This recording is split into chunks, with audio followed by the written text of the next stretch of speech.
noonu ma gis mbote ma dindi tayu gu jëkk ga te ma daldi dégg kenn ca ñeenti mbindeef ya di wax ak baat buy riir ni dënnu naan ñëwal. ma xool noonu gis fas wu weex gawar ba yor ak fit ñu jox ko kaalaak ndam mu daldi dem moom jàmbaar ngir daani. mbote ma dindi na ñaareelu tayu ga ma dégg ñaareelu mbindeef ma naan ñëwal. noonu weneen fas génn di wu xonq gawar ba jot sañ-sañu jële jàmm ci kaw suuf ngir nit ñi di reyante ci seen biir ñu jox ko jaasi ju mag.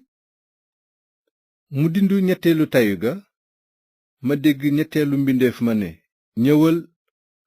ma xool gis fas wu ñuul gawar ba yor ab peesekaay. ma dégg baat bu jollee ca diggante ñeenti mbindeef ya naan peyug bëccëgu lëmm ngir 1 kilob ceeb peyug bëccëgu lëmm ngir 3 kiloy dugub waaye bul yàq diw gi ak biiñ bi. mu dindi ñeenteelu tayu ga ma dégg ñeenteelu mbindeef ma naan ñëwal. ma xool noonu gis fas wu wert gawar baa nga tuddoon dee te barsàq nga toppoon ci moom.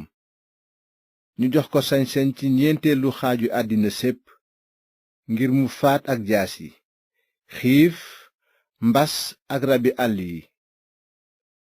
mu dindi juróomeelu tayu ga ma gis ca suufu taabal dañuy lakke cuuraay ruu yi ñu boom ndax seede si ñu doon sàmm ak li ñu gëmoon kàddug yàlla. ñuy xaacu naan boroom bu sell bi te dëggu ba kañ ngay nekk àtte bi te feyul nu sunu deret ci waa àddina.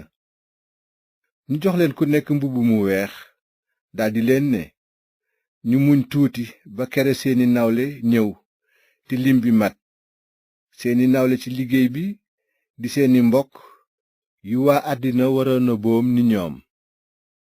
ma xool ba muy dindi juróom benneelu tayu ga noonu mu am yëngu-yëngub suuf bu mag jant bi ñuul ni këriñ weer yu xonq curu ni deret biddiw yi fàqe asamaan di daanu ci kaw suuf ni doomu garab yu yolox di wadd bu ko ngelaw lu metti dee yëngal.